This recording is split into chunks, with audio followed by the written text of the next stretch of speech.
Hey everyone, and welcome back to Abyssin. Today, we're diving into a true story about two guys curious to explore a cave. They pushed past the boundaries set by warning signs in that cave, and what might have seemed like a harmless decision at first ended up bringing a terrible and unforgettable fate to one of them.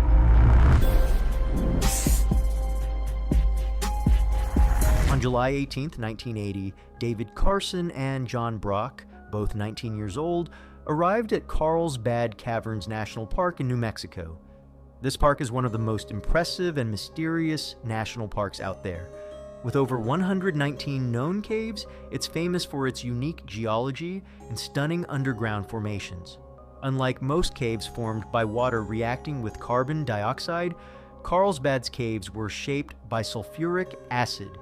This acid came from underground water mixing with petroleum gases in the area. This unusual process created rare and amazing features like the gypsum candelabras found in Lechuguilla Cave, which can be up to 20 feet long. David and John were natural adventurers, driven by a hunger to explore places few dared to step into. That afternoon, before heading into the park, they stopped at a nearby bar, pumped up and knocking back a few beers to fuel the adrenaline for their adventure. When they finally got to the visitor center, it was almost closing time, and most tourists were wrapping up their tours. But Carson and Brock had other ideas. They wanted more than the usual guided path. Their plan was to go beyond the official trails and see what lay in the uncharted dark corridors of the cave. As they approached the main entrance, they watched the last groups of tourists being told it was time to leave. Even with the sun setting and closing hours near, they kept walking down the main trail, heading deeper into the cave. They reached a large chamber called the theater room. There, a thick chain blocked the way forward with a clear sign reading, "No entry beyond this chain." For most people, that would be the final sign to turn back. But for Carson and Brock, it only fueled their excitement. The alcohol and their adventurous spirit took over. After making sure no one was around, they jumped over the chain and went on, leaving behind the lit paths and stepping into total darkness. As they went deeper, the silence and vastness of the underground space surrounded them. The temperature dropped, the air grew heavier, and an unexplainable tension filled the atmosphere. Carson led the way with a flashlight whose beam barely reached beyond a few feet in the pitch black.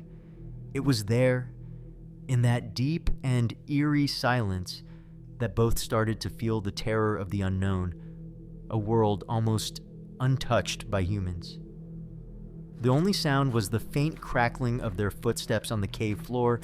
They tried to stay cautious, but it was clear the booze was messing with their judgment. A few feet ahead, they came across a locked gate meant to keep people out of the dangerous parts of the cave. They stopped for a moment, weighing their options. For many, that gate would be the end of the journey, but Carson and Brock weren't ready to quit. Ignoring the warning once again, they looked for a way around. Soon they spotted a narrow ledge above the main trail. Maybe they could sneak past that way. The path was risky, slippery from layers of bat guano, and uneven. Carson was the first to climb up, carefully balancing while holding the flashlight in one hand. Brock followed close behind, each step riskier than the last. Below them was nothing but dark emptiness. Every move was a challenge. Every foothold felt like a small victory, but they kept going, convinced they were close to discovering a part of the cave few had ever seen. Around 10 p.m., while Carson was making his way along the ledge, his foot slipped on a loose rock. In a split second, he lost balance and plummeted about 40 feet straight down, crashing hard onto a pile of rocks. The impact echoed loud, shattering the cave's silence. Brock froze, the flashlight shaking in his hands. Down below, Carson lay motionless, surrounded by sharp stones and debris. The silence quickly turned into screams of pain. What started as an adventure had become a nightmare. Brock rushed down, desperate to reach his friend. When he found him, Carson was still conscious but barely able to speak. His face twisted in agony and was wet with tears. He was trapped under a pile of rocks. In a small pocket of air, Brock immediately began clearing the stones as fast as he could.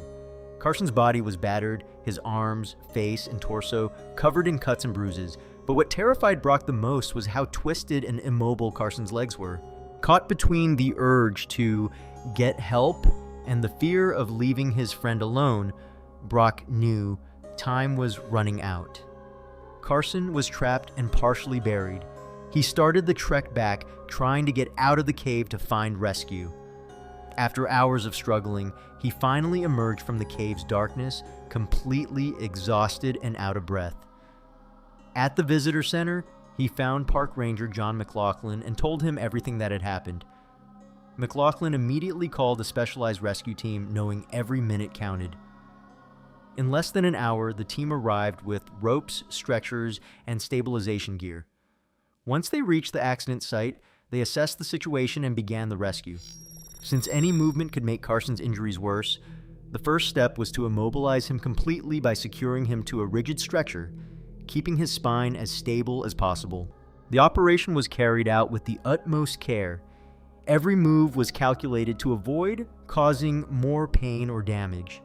The path back to the surface was tough, steep, slippery, and full of tricky turns that made carrying the stretcher a real challenge.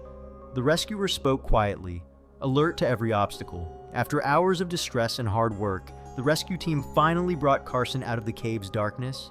Exhausted, injured, and aching all over, he was rushed straight to Guadalupe Medical Center, where doctors thoroughly examined his wounds. The news was heartbreaking. Carson had suffered a severe spinal cord injury that would leave him paralyzed from the waist down. It was a shock not just for him, but for his family, friends, and the whole park staff, who had never dealt with such a serious case before. This event sparked an important discussion about the dangers of reckless exploration, especially when mixed with alcohol and ignoring safety rules. Many experts in the caving community emphasize that caves are extremely hazardous environments for anyone lacking proper experience and equipment. Carson's tragedy served as a powerful warning to everyone. In response to the accident, the National Parks management decided to tighten security even more. Stronger barricades were installed, warning signs made more visible, and patrols increased in restricted areas. On top of that, awareness campaigns were launched to educate visitors about the real dangers of caves and the importance of following the guidelines. This episode became a turning point in the park's history, a constant reminder of the heavy price that carelessness can demand. Even as time passes, the memory of that day stays alive. Carson and Brock were never the same. What began as a thrill-seeking adventure ended in a painful lesson for everyone involved. If you found this story interesting, wait until you see the one popping up on your screen right now. It's another case that started as a simple adventure like this, but ended way worse. Don't forget to like the video and subscribe if you enjoyed it, because that really helps me out. Thanks so much from the bottom of my heart for sticking around, and I'll catch you in the next video.